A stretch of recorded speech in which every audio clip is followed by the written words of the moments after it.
Boa noite, meus irmãos, que a paz do Mestre Jesus esteja conosco.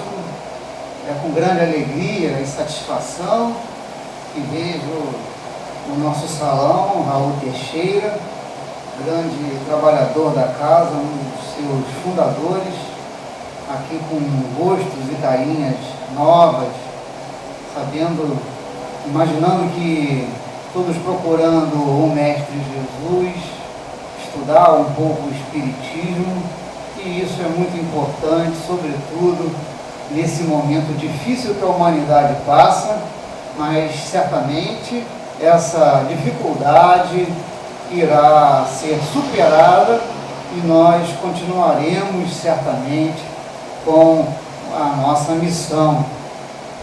Todos nós temos a nossa missão, que de forma geral é progredir. Então, meus irmãos, a temática de hoje é uma temática muito frequente no Evangelho. Aqueles que gostam de estudar o Evangelho, sobretudo o Novo Testamento, Jesus em diversos momentos usou essa expressão, essa sentença, vigiai e orai. A sentença completa está aí, embaixo, vigiai e orai para não entreis em tentação. E não se encerra aí, a gente para aí. O versículo ele avança, pois o Mestre diz que o espírito está pronto, mas a carne é fraca. É importante a gente perceber que Jesus traz a ideia da superioridade, sobretudo na segunda parte, porque a primeira parte nós vamos refletir no estudo de hoje, desta noite, sobre a vigilância, sobre a oração e sobre as tentações. Mas a segunda parte, que complementa a primeira sentença, fica claro para nós que o Mestre nos ensina sobre a superioridade do espírito imortal que somos sobre a matéria. Então, dado a temporariedade da matéria, a transitoriedade da matéria, é por isso que o espírito ele está pronto e a carne ela é fraca quando comparado com o espírito imortal que se perpetua ao longo do tempo e do espaço. Então, a temática vigiai e orai tem uma importância, e a gente percebe isso, uma relevância no discurso, no verbo do Cristo, uma vez que em diversos momentos essa sentença aparece, trazendo para nós elementos de reflexão, pois Jesus nos chama a atenção para a vigilância e para a oração como elementos para conviver, para suportar as tentações às quais todos nós estamos sujeitos. Pois, com exceção do próprio Cristo, que esteve aqui há 2000 anos, todos nós estamos sujeitos. Orar e vigiar não implica necessariamente que estaremos isentos, que estaremos livres das tentações que nos cercam, das tentações do mundo de provas e expiações. Faz parte. Emmanuel vai dizer isso, e nós vamos analisar o discurso de Emmanuel exatamente nesse sentido. Então, é importante que a gente esteja desperto, porque a vigilância é isso, é estar desperto, estar atento, porque aquele que dorme certamente não está vigilante, para que tenhamos atenção e cuidado com os detalhes da vida, com as as questões que nos cercam, as circunstâncias que nos cercam, porque elas nos ajudarão a perceber e agir de forma tal qual não caímos, né, do ponto de vista moral, sobretudo. Então, as referências que a gente utilizou para a preparação do estudo, é importante que vocês tenham as referências para que possam, por conta própria, fazer a pesquisa, até porque a gente não esgota o assunto aqui em 40, 45 minutos de exposição, a temática e os principais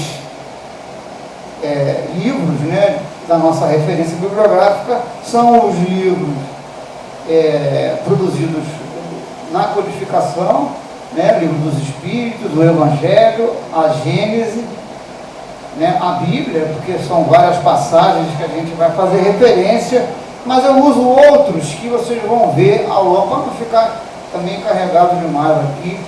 A gente vai passando a referência também à medida que a gente for avançando nos slides e eu for fazendo os comentários. Ok? Bom, para iniciar então a discussão, é importante a gente perceber as tentações, né? O que o Evangelho traz sobre as tentações de Jesus, e aqui nós vamos então fazer uma primeira reflexão sobre esse elemento, né, que completa aquela primeira frase, aquela primeira sentença que Jesus a sentença que intitula esse estudo, esta exposição, ok? Então, vigiai e orai para não entreis em tentação. Então vamos ver as tentações que a Bíblia fala.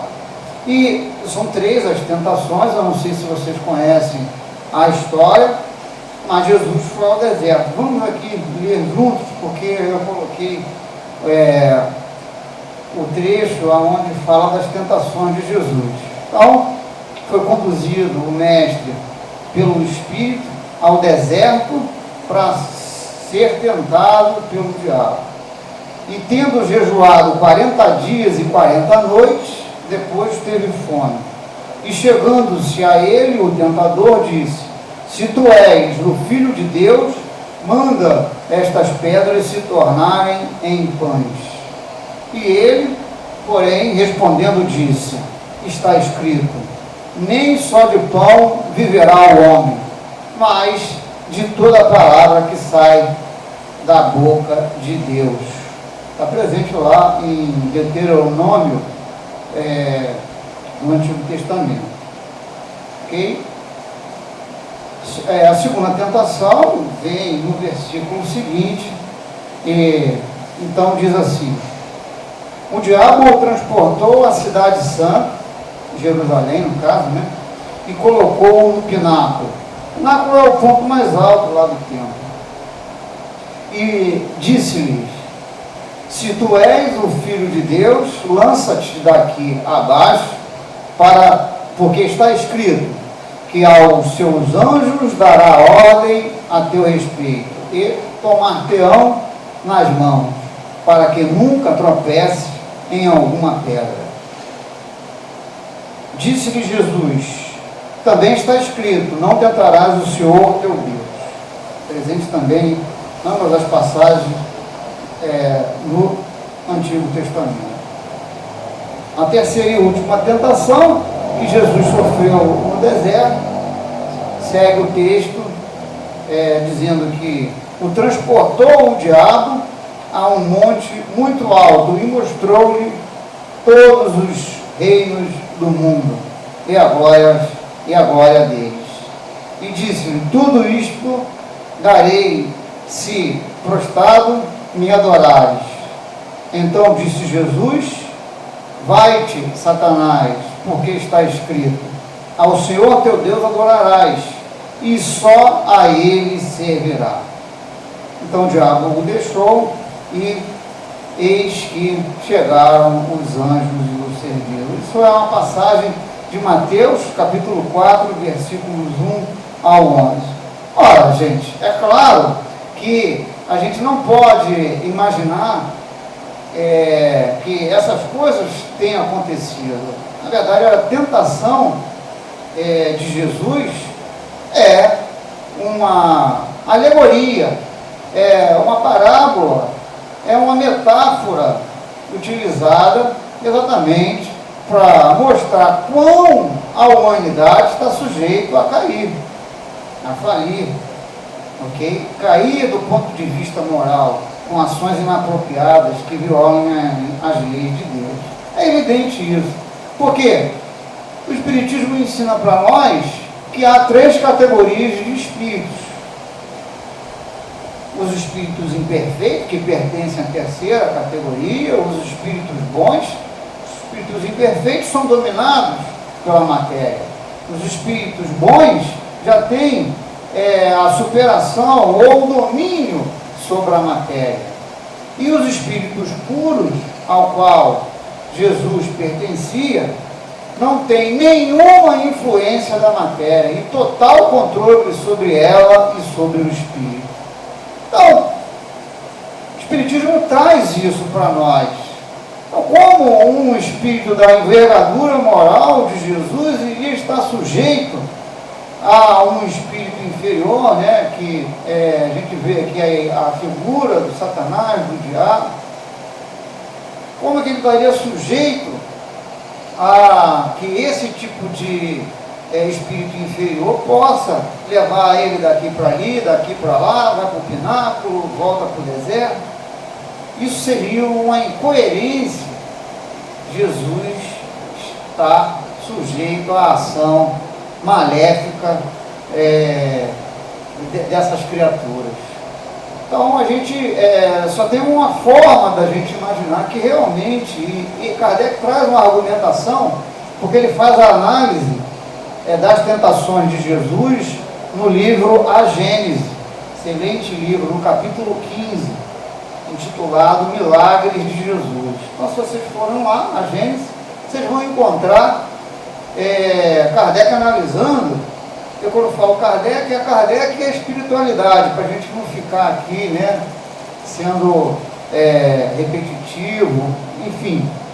Então, Kardec vai fazer a análise e vai dizer que isso realmente não aconteceu, né?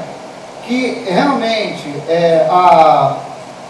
essa passagem ela ilustra exatamente isso que eu falei anteriormente, que é uma alegoria, uma figura utilizada por Jesus para mostrar que a humanidade ela está sujeita a cair exatamente porque a humanidade é formada por espíritos que ainda não têm a sabedoria, o autocontrole suficiente para lidar com as tentações mundanas, as quais todas estamos inseridos. Em especial, eu visualizo 3 elementos nas tentações de Jesus, de forma bem clara, a qual todos nós estamos sujeitos, né? Esses 3 elementos é o materialismo, em primeira instância, né? Jesus é tentado seduzir, né, na história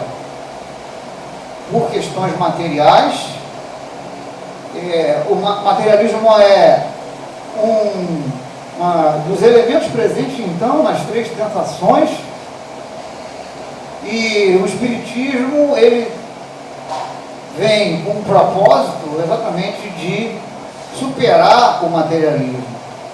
Se a gente for observar a passagem, então, no Livro dos Espíritos, a espiritualidade traz essa informação que o Espiritismo tem como meta fazer a superação, trazer a superação do materialismo, mostrar que o espiritual ele supera exatamente por conta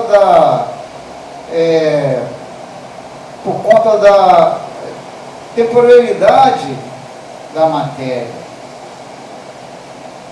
e da forma perpétua como se apresenta o Espírito. Então, esse é o primeiro elemento. Como um segundo elemento, também muito trabalhado nos livros, nas obras que compõem a codificação espírita, é o orgulho. Segundo elemento, muito tratado, o Livro dos Espíritos vai dizer que o orgulho é o pai dos vícios. E um terceiro elemento, a gente tem presente nas tentações do Cristo, tentação, nessa passagem, a tentação de Jesus, é o egoísmo, também elemento bastante. Os três elementos estão muito presentes nas obras, onde Kardec e os bons espíritos vão falar bastante da necessidade da gente superar esses três elementos que impedem o progresso da humanidade. Combater o materialismo, as visões materialistas, em que a matéria se sobrepõe ao espírito. Os materialistas nem o espírito reconhecem, há materialistas que nem isso admitem. O orgulho que impede a criatura de entender a sua real posição, o seu real posicionamento, e o egoísmo que faz a pessoa pensar só em si, fechar no personalismo e impedir de se praticar o bem ao próximo, né? Jesus falou: fazei ao outro aquilo que desejais para si. Um elemento essencial no discurso no Verbo do Cristo, que confronta o egoísmo de forma bem contundente. Então, eu vejo esses três elementos presentes nessa história, nessa parábola, em que Kardec fala para nós realmente que não aconteceu, que é apenas uma história contada pelo Cristo para ilustrar exatamente, né, a fraqueza que a humanidade possui diante das situações que vamos viver no mundo de provas e expiações, ok? Ao qual todos nós estamos impelidos a ceder. Então, por isso que o mestre fala repetidamente, para que usemos os recursos da vigilância e da oração. Ok?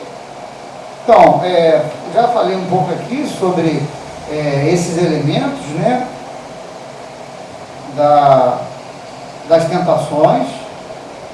E avançando então, vocês podem perguntar assim: mas qual é a origem das tentações? Qual é a gênese? Vamos pensar aqui, parar um minutinho para refletir. E eu trago uma passagem bíblica de Tiago. Tiago, em sua primeira epístola, sobretudo no capítulo 1, versículo 2, vai dizer: bem-aventurado o homem que sofre a tentação. Olha aí. Muitos de nós vão falar assim: não, eu não quero sofrer, eu não quero vivenciar, eu não quero estar fora da minha zona de conforto, isso não é bom. Mas Tiago vai dizer: bem-aventurado aquele que sofre a tentação, porque tem a oportunidade de ser provado, de mostrar ao Pai e aos bons espíritos que está se transformando, que está esquecendo o passado. E não se engane, meus irmãos, que a espiritualidade fala sempre que há oportunidade, que todos nós temos um passado que nos condena, todos nós somos criminosos, de certo modo, de certo ponto de vista. O planeta é um planeta prisão. Então, esse passado de erros, passado onde a gente violava as leis divinas, ele, de alguma forma, em algum momento, ele precisa ser superado. E os elementos que o Espiritismo traz, com muita veemência, com muita clareza, é que toda infração, digo, infração com R, né? Não é inflação, que é outra coisa. Infração, ou seja, toda violação à lei divina, ela precisa passar por um processo de reparação, um processo de quitação, vamos dizer, que envolve o arrependimento em primeira instância, a expiação, que são os sofrimentos que a gente vai vivenciar, e um terceiro momento, que é a reparação, quando a gente vai devolver com amor o mal que nós praticamos. Então, todos nós vivenciamos esses processos, né, de arrependimento, de expiação e de reparação, exatamente por conta desse passado conturbado e equivocado, desequilibrado que vivemos. Não tenham dúvidas em relação a isso, né? Não é bom a gente lembrar do passado, a gente fala isso de forma generalizada. É extremamente doloroso a gente lembrar das mazelas que a gente fez. O espírito tem que estar muito preparado para rever. Existem algumas técnicas de regressão de memória, onde as pessoas usam isso como terapia, e quando ela é bem feita, traz benesses, porque a pessoa entende as coisas, alguns complexos de inferioridade, ou complexos de superioridade, alguns problemas que há com o psiquismo da pessoa. Isso pode ajudar ela a se transformar, mas são situações especiais em que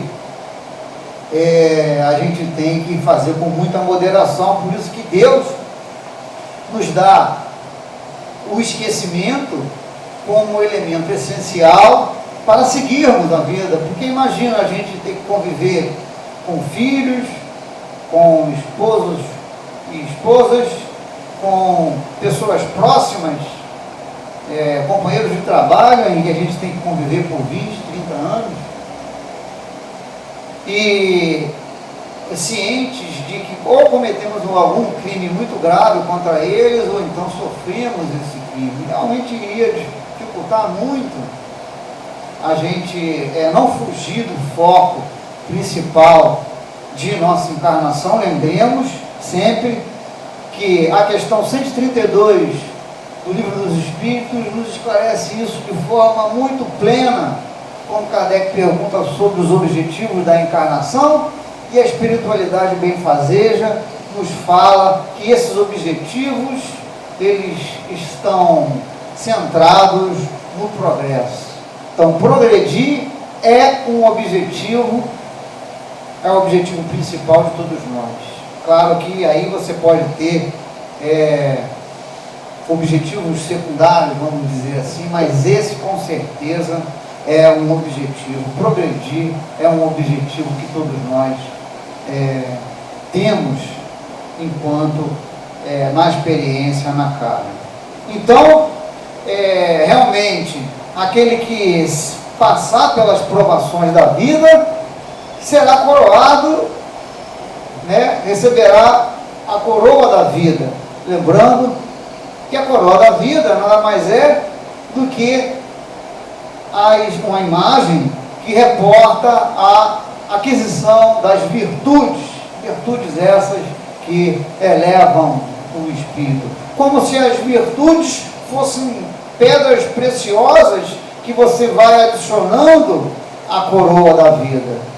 Então, à medida que você vai avançando nas encarnações, você vai adquirindo essas pedras preciosas a adicionar na sua coroa, na coroa da vida. E o único que a possui, que passou aqui por nós, é o Mestre Jesus. Ele é o Senhor da coroa da vida. Não por ser um rei que use do poder, que use do controle das pessoas, mas exatamente porque é a criatura que conseguiu vencer a si mesmo, que conseguiu adquirir, somar em sua volta todas as virtudes, como a caridade, como a humildade, como a coragem, a benevolência, a indulgência, o perdão e muitas outras. Ok? Então é por isso que o Cristo é o detentor da coroa da vida e nós estamos aqui lutando para conseguir montar a nossa coroa da vida. Então Tiago esclarece isso: bem-aventurado os que sofrem a tentação. Temos que agradecer as vicissitudes da vida, as dificuldades. Parece um contrassenso, mas a oportunidade de mostrar e de superar as etapas difíceis transforma a gente em pessoas. Quem já tem mais idade, né, assim como eu, que já está encaminhando para a terceira idade, já passou por diversas situações na vida. A gente, quando é jovem, tem a empolgação, percebe muito, mas à medida que você vai envelhecendo, você vai aprendendo com as circunstâncias e com as situações da vida e não vai agindo de forma precipitada, vai sendo mais ponderado nas ações. Algumas pessoas, né, não são todas, mas enfim, a gente vai adquirindo essa experiência que eleva o espírito, vai construindo, evidentemente, a coroa da vida, como diz o Tiago. E no versículo 14, mais adiante, da passagem, Tiago vai falar que cada um é tentado por sua própria cobiça, e sendo arrastado e seduzido por ela. Então, isso dá uma indicação de que, de alguma forma, claro, a influência espiritual, ela existe, é um fato. Se você reportar a questão 459 do Livro dos Espíritos, perceberemos claramente que isso é uma realidade, que a gente não pode fugir jamais. Existe a influenciação. Mas essa influenciação, ela só tem efeito quando, de alguma forma, fornecemos subsídios, muitas das vezes desconhecidos por nós, e a gente desconhece as sombras que habitam dentro de nós, essas questões interiores que estão mal resolvidas e muitas das vezes a gente desconhece. Por isso que o autoconhecimento é um elemento fundamental para que a gente possa vigiar bem. E Tiago, então, se reporta a essas questões interiores, a nossa sombra, como diz Joana de Ângeles, presente em todos nós, que muitas das vezes caracteriza as nossas imperfeições. E é através desses elementos subjacentes em nossos corações que a espiritualidade inferior, esses irmãos, os obsessores, que muitas das vezes a gente encontra o pecado fora de nós, ok? Encontra a sombra fora de nós, é importante, e Tiago traz essa reflexão porque a sombra está aqui dentro de nós, de alguma forma. É por isso que os irmãos inferiores, né, sofredores, que funcionam como elemento exterior, têm acesso e manipula, evidentemente, através, aí, muitas das vezes, do pensamento, as atitudes que vamos tomar.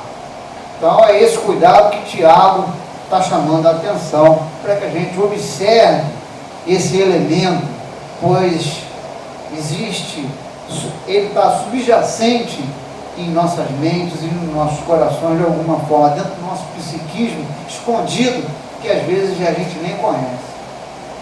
Ok? Então, toda a passagem que Jesus fala que a carne é fraca, né? Eu falei que esse termo ele é usado exatamente para mostrar a fragilidade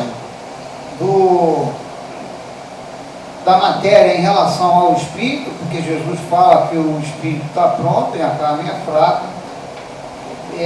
Visualizamos exatamente essa sentença dessa maneira, dessa forma, mas Kardec traz uma questão muito interessante no livro O Céu e o Inferno, lá na primeira parte, capítulo 7, cuja a temática é exatamente essa. O título da sessão é A Carne é Fraca, onde Kardec vai mostrar, através da argumentação, que a carne é fraca porque o espírito é fraco. Muitas das vezes, a pessoa é envolvida com vícios, é envolvida com situações difíceis, exatamente porque ela se compraz, apesar de dizer que não, que ela é vítima, mas a pessoa se compraz, ela tem prazer ainda, mesmo que isso signifique uma queda moral. E não vale, é o que a argumentação de Kardec dizer, nos isenta na nossa responsabilidade, e nem cabe a pessoa dizer que a carne é fraca, e é por isso que vivencia um mundo de viciações, um mundo de paixões, um mundo de erros. Ok? Que isso é o que o espírito é que tem a pungência diante da matéria, não ao contrário. Ok? Refletindo ainda sobre a gênese dessas tentações, que são a origem das nossas imperfeições, a origem das nossas paixões, Emmanuel traz no livro Fonte Viva, lá no capítulo 110, uma mensagem maravilhosa. Eu tentei sintetizar aqui, porque o texto é mais ou menos longo, e para não cansar vocês. Mas olha o que Emmanuel diz sobre as tentações. Não te proponhas, desse modo, atravessar o mundo sem tentações. Então, não tem como estar no mundo de provas e expiações e não vivenciar essa experiência. É isso que o benfeitor diz para nós. Mas elas nascem contigo, assomam-se de ti e alimentam-se de ti, quando não as combate dedicadamente. Então, esse elemento que Tiago trouxe, né, de que as tentações vêm do nosso interior, da nossa área desconhecida por nós mesmos, ela é uma argumentação reforçada por Emmanuel nessa obra psicografada pelo Chico Xavier. E Emmanuel costuma usar uma imagem, uma figura, que eu acho muito interessante e vale para a nossa reflexão. Né? Então, se você quer perceber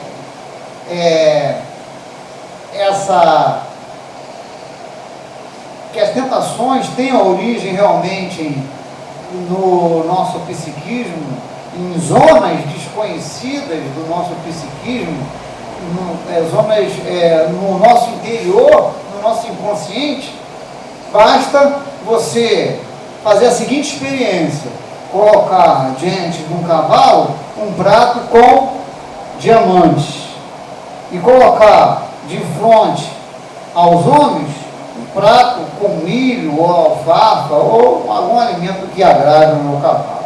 Ora, certamente essa situação não vai se mostrar interessante nem para o cavalo e nem para o homem. Agora inverte. Experimenta inverter, colocar de frente ao homem um prato com diamantes e diante do cavalo um prato com milho ou com alfafa, que é o alimento que ele prefere. Certamente perceberemos uma mudança total no comportamento de ambos, tanto do homem quanto do cavalo, indicando que muitos dos nossos desejos, ele vem exatamente aí do nosso interior, mais profundo. E continua nesse belíssimo texto que se chama Vigiai e Orai. Ele está fazendo uma análise lá no Fonte Viva exatamente da passagem dessa frase de Jesus. Ele vai dizer que as mais terríveis tentações decorrem do fundo sombrio de nossa individualidade, como a gente vem falando aqui, argumentando. Assim como o lodo mais intenso, capaz de tisnar o lago, procede do próprio seio. Então eu botei uma imagem aqui do Rio São Francisco, é o mesmo rio, tá? Provavelmente em pontos diferentes, mas porque é difícil você achar um antes e um depois. Mas águas cristalinas em um momento e águas turbulentas, provavelmente por causa de enxurrada e tal. Então, aquele lodo que está no fundo do rio ou do lago, ele, quando agitado pelas nossas emoções desequilibradas, pelas nossas ações desatinadas, ele aparece de maneira mais contundente, de maneira mais presente. É importante que a gente observe isso daí. Ok? Por isso que elemento essencial para a gente poder vigiar bem, para a gente poder, superar as tentações, as imperfeições, é o autoconhecimento, elemento trazido pela espiritualidade na questão 919, aonde os irmãos fazem referência a um texto, a uma frase presente no templo de Delfos, na entrada do templo de Delfos, lá na Grécia Antiga, de autor desconhecido, mas um filósofo provavelmente antigo, que diz para que façamos então do autoconhecimento. Conheça-te a ti mesmo como elemento essencial. Ok? Fundamental. Sem se conhecer, você jamais, sem se observar, você jamais, você vai cair nas ciladas da vida, com certeza.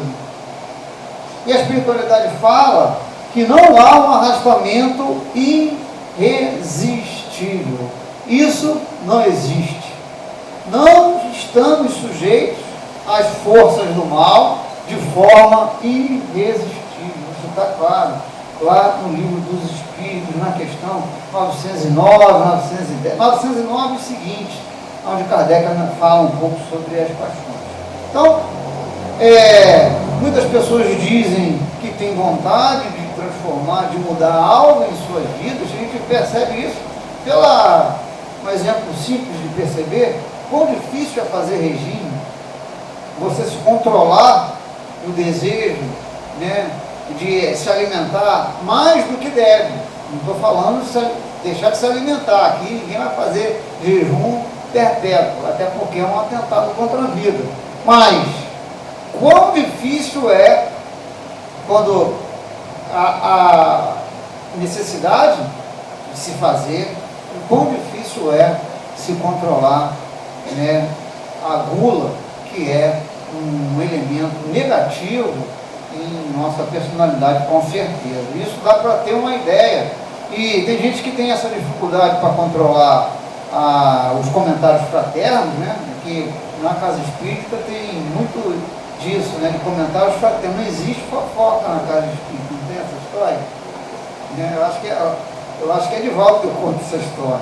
Então são comentários fraternos. Muita gente tem dificuldade de lidar com a maledicência, muita gente tem dificuldade de lidar com a avareza, ok? De ajudar as pessoas, de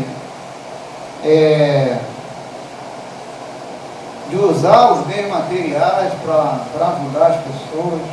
Então, muitas das vezes as pessoas falam que querem a mudança, que querem a transformação, mas na verdade são palavras soltas pelos lábios, presentes nos lábios. Não é a vontade do Espírito, essencialmente porque muitas das vezes que o Espírito se comprazimento com esses vícios, com essas situações negativas em nossas vidas.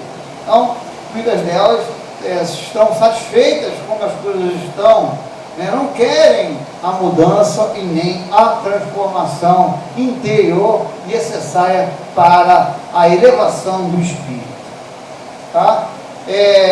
na questão 909 do Livro dos Espíritos, Espiritualidade, Kardec pergunta se é possível superar as paixões, e a espiritualidade vai dizer que sim, fazendo esforços insignificantes para isso. Né? O que nos falta é exatamente a vontade. Tá? Também falam, na questão seguinte, 910, que não estamos desamparados, nunca. Que temos os bons espíritos, né? E eles aparecerão, o nosso mentor, o nosso anjo guardião, como assim denomina Kardec no Livro dos Espíritos, eles nos virão quando chamados. Então, por isso que a dobradinha tem que ser vigiai e orai. Você tem que estar alerta, aí você tem que fazer o uso da prece, que é a ligação com o Pai, que é a ligação com Deus e com os bons espíritos, para usar isso como ferramenta para não cair nas tentações, para ter a boa intuição, para ser inspirado na prática do bem, para combater essas imperfeições que nos levam à maledicência, que nos levam à inveja, que nos levam ao egoísmo, ao orgulho. Ok? Se a gente pedir todos os dias, e o cristão precisa, o espírita precisa fazer esse momento de reflexão e de conexão com o mais alto, para que tenhamos as nossas energias renovadas, porque eles estarão sempre presentes quando a gente quer praticar o bem. Da mesma forma que os espíritos maus estarão presentes também quando queremos fazer o mal, porque não tenham dúvida disso. Eu vejo alguns crimes, né, totalmente planejados pela espiritualidade inferior, pelos maus espíritos, que geralmente invejam a nossa situação de encarnado, o fato de a gente ter um corpo. Eles criam um corpo para exatamente gozar de todos os vícios, e muitos dos vícios ligados a vidas anteriores que eles vivenciaram, as paixões que agora eles não podem viver, eles precisam ficar vampirizando um ou outro, precisam influenciar a um e a outro, e através da vivência, duas coisas, né? Através dessa vivência aí ele se compraz, a maneira dele absorver essas energias através do mental, e também porque nos invejam, porque eles não gostam, eles sentem inveja daqueles que praticam o bem, daqueles que são bons, porque aqueles que são bons ou que estão buscando essa virtude em suas vidas, encontram a felicidade que eles não têm, exatamente por se comprazer com o mal. Então, sempre que pedir, teremos o amigo, né, o nosso amigo benfeitor e protetor ao nosso lado, não esqueçam isso. E quando a gente é bem sucedido nessa empreitada, nós temos a vitória do Espírito sobre a matéria, e por isso que a gente cresce, né, progride do ponto de vista moral, sobretudo. Ok? Então é uma vitória, é uma vitória do Espírito sobre a matéria. Então, esse título aqui, a lição da vigilância, é um capítulo, é o capítulo 21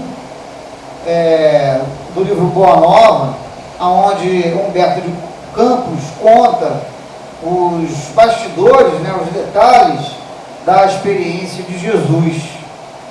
No momento em que eles estão em Cesareia de Filipe, eles já se aproxima o momento derradeiro do Cristo na terra. Então Jesus precisava preparar os seus apóstolos, e nesse momento então Jesus pergunta: mas o que o povo acha que eu sou?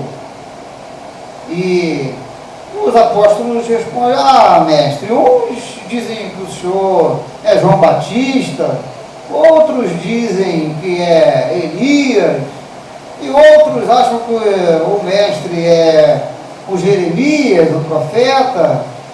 Ou seja, ninguém entendia, o povo não entendia bem o que era um Cristo. Então, Jesus se volta aos apóstolos, aqueles que conviveram com ele, né, aí por quase 3 anos, e pergunta: e vós, o que acheis que eu sou?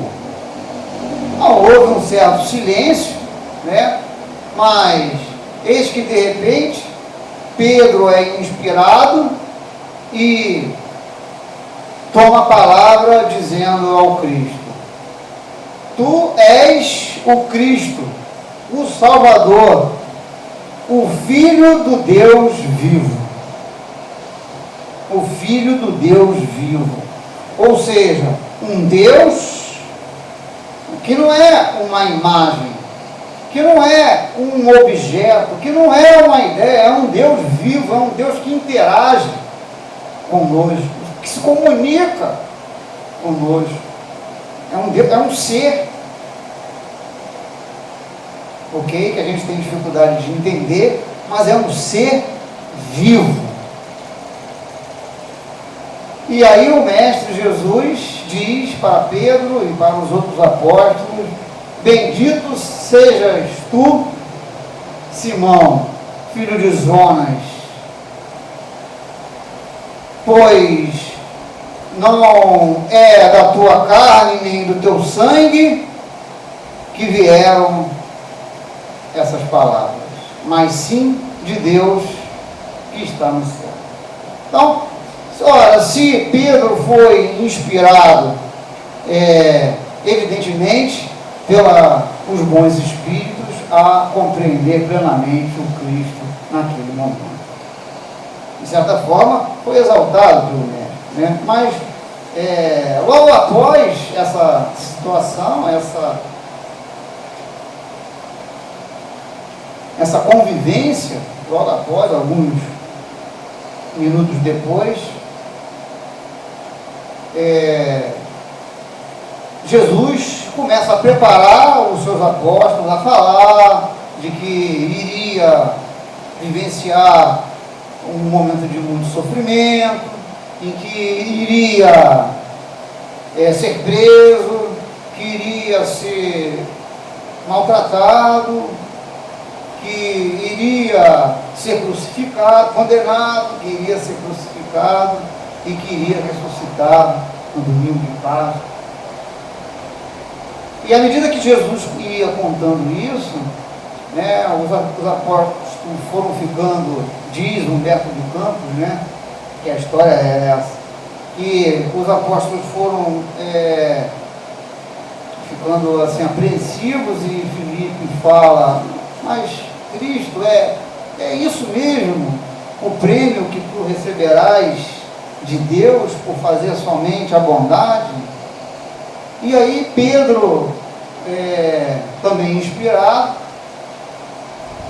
intervém na locução de seus irmãos e fala: não, mestre, não é bem assim. Deus não iria fazer isso com o Senhor, que só fez a bondade. O Senhor está se preocupando à toa. E aí o Mestre Jesus, de uma forma contundente, nunca vista no Evangelho, repreendeu Pedro, dizendo: afasta-te de mim, Satanás, pois tu entende as coisas dos homens e não as coisas de Deus. Pedro ficou arrasado, né? Porque em um momento anterior, o Cristo estaria elogiando, entre aspas,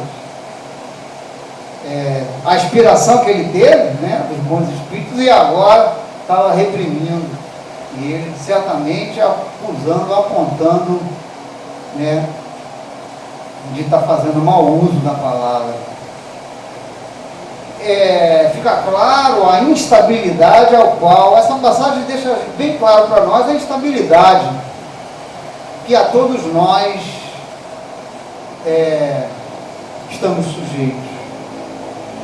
a todos nós estamos sujeitos às tentações, e as tentações acontecem no dia a dia, nos pormenores, nas circunstâncias aí que diária e que a gente às vezes acha que não tem a menor importância.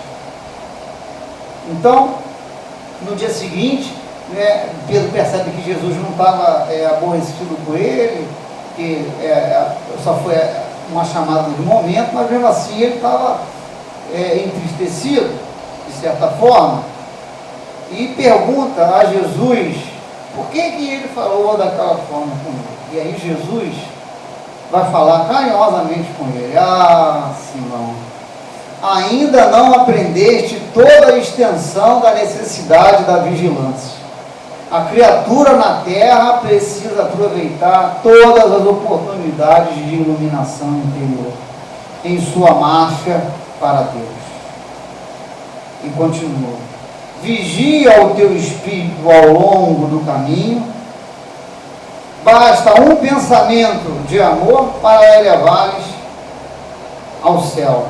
Mas na jornada do mundo também basta, às vezes, uma palavra fútil, uma consideração menos digna, para que a alma do homem seja conduzida ao estacionamento e ao desespero das trevas, por sua própria improvidência.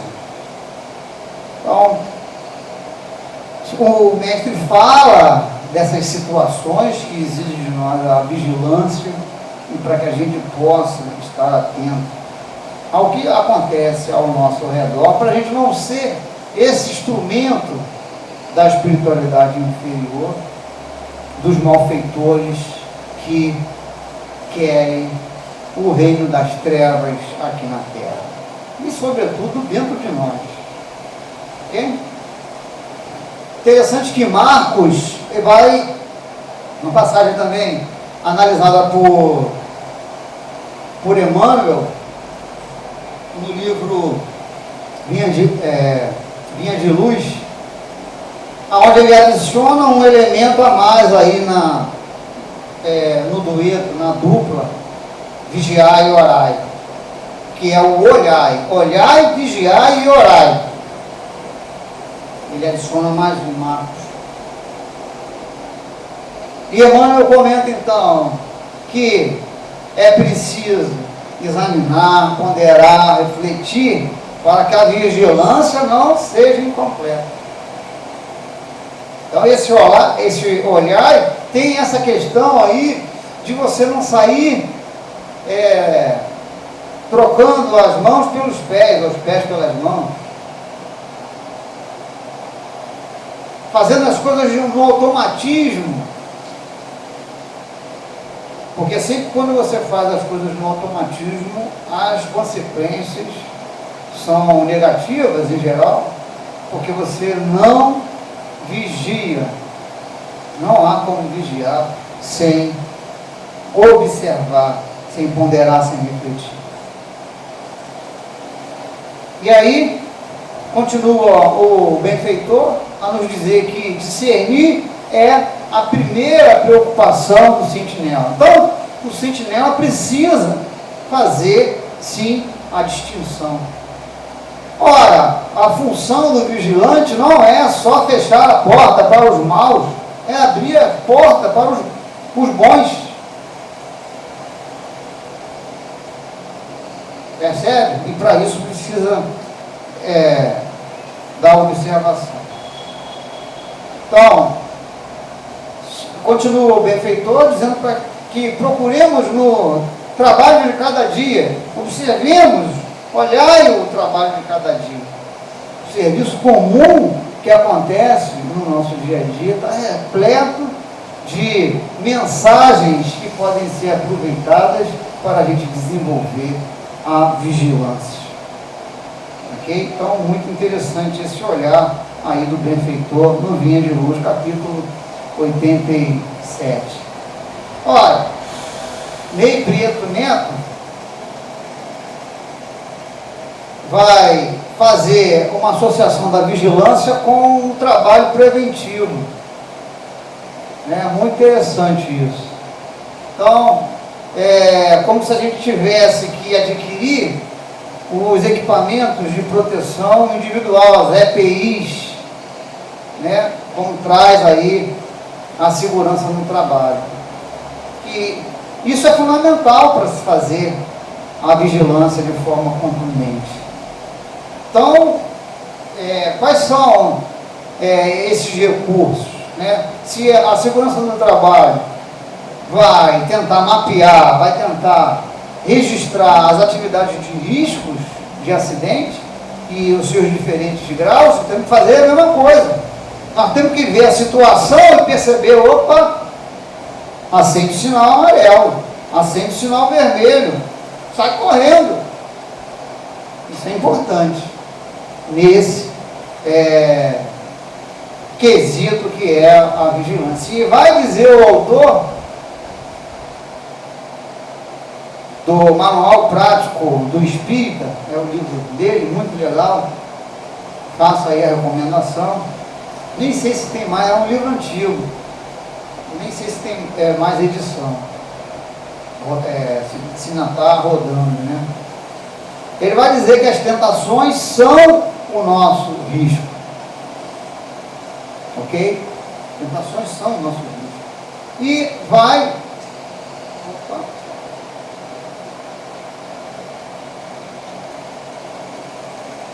E vai destacar algumas situações de risco que eu coloco aqui para a gente pensar sobre. Então, aquelas situações onde a gente é estimulado ao fumo, às drogas, ao uso de álcool, da sexualidade indevida, a gente tem que estar atento, acender sinal amarelo. Amarelo não, vermelho. Discussões polêmicas, discussões sobre religião, sobre futebol, sobre política, acalorada. A gente tem que discutir sobre política, sobre religião. Futebol é desnecessário, é evidente. Mas a política e a religião, às vezes, em algum momento, é importante se falar, mas não de forma a gerar polêmicas calorosas. É isso que o irmão traz para a gente. Pensamentos eróticos, né, que trazem um abuso da sexualidade, acende aí a luz vermelha. Economias exageradas, né, pessoa, né, que ganha milhões e vive como um mendigo, com a faragada. Não é estilo não, é porque o cara não quer gastar, porque acha que vai faltar, que ele é prevenido, que ele não é avarento, ele é prevenido. Tem que tomar cuidado com isso, né? Luz vermelha, porque desenvolve mesmo a avareza e é o elemento de plug para a influenciação externa dos irmãos que estão no plano espiritual e querem o mal. Ressentimento, amargura, isso aí cristaliza com certeza a intolerância. Tem que tomar cuidado com esse tipo de pensamento. Comentários impróprios, né? Descabidos, desavisados. E eu lembro aqui de uma situação exposto por uma expositora lá do Centro Espírita de Brasília, a Marise Braga, em que um encontro de artistas, né? O entrevistador conversava com vários artistas, e um dos artistas foi convidado a falar sobre a situação que ele viveu há pouco tempo, sobre o divórcio que ele estava vivenciando e tal. E depois, um comentário infeliz, um outro artista veio falar: morri de inveja de você, vendo você casado, que bom que você se separou. Um comentário infeliz que era até melhor que o sujeito ficasse calado, né? Tem que tomar muito cuidado com isso. Falou para milhões, né? Que vai na televisão. Esquecimento das obrigações assumidas estimula a negligência, sinal vermelho para isso. Descanso prolongado, a pessoa, né, que está dormindo muito, tem que estar atento a isso, procurar ajuda por questões da ociosidade. Tá? Ímpeto nas defesas, que estimula o personalismo. Então, tudo isso tem que ser evitado. E uma dica fundamental aqui de Kardec é: reconhece-se um mau pensamento quando ele se distancia da caridade. Então, que é a base moral aí verdadeira para nós. Então, todo pensamento que é carregado de orgulho, de vaidade, de egoísmo, quando esse pensamento realiza, né, pode causar prejuízo a alguém, sinal amarelo, sinal vermelho nessa história. Quando, enfim, propõe aos outros aquilo que não quer para nós, é isso que Jesus falou? A gente, então, esteja bastante atento, porque isso é sinal de invigilância. Cabe a nós, não cabe aos espíritos. Eu tenho muitas outras coisas para falar, não deu. Eu adoro essa temática, mas fica para um outro momento, onde eu iria analisar aí o caso das preces e tal. Mas a gente encaminha para o final. Eu gostaria de falar um pouquinho aqui sobre a oração segundo Madre Teresa, então, para encerrar, né? Porque a oração, ela é o binômio, né? É o elemento que completa a oração, como uma forma, um recurso que a gente precisa usar. E não há contraindicação. É a única coisa que eu receito sem medo, porque eu não sou médico. Então, a oração é um elemento essencial. E uma vez a Madre Teresa foi entrevistada por um jornalista e acho que expressa muito, um pouco da ideia, da dificuldade que temos para compreender de forma plena a oração, ou seja, a prece, né? A dificuldade que temos de entender a prece como ela tem que ser, que a prece é um elemento presente na lei de adoração, e a prece é uma adoração a Deus, é uma comunicação com Deus, é a elevação do pensamento. Isso tudo está presente no Livro dos Espíritos, tá, pessoal? Nas questões 649, 659, mas isso aí depois vocês consultem para ver. Mas o que me chamou a atenção é essa história que o jornalista perguntou à Madre Teresa o que ela falava quando ela rezava a Deus. E ela responde que nada, que só escutava. E aí então o jornalista pergunta: mas então o que ele fala para a senhora? Nada, ele só escuta. Ou seja, é a comunicação entre dois mudos. Você vê que a comunicação com os céus não é aquela questão da repetição, né? As pessoas oram, passam o dia inteiro repetindo, não é o número de vezes que você repete as palavras, usam palavras. Então, muito distante ainda de compreender a oração como efetivamente ela é. E essa maneira simples de Madre Teresa responder está muito ao encontro que a espiritualidade fala.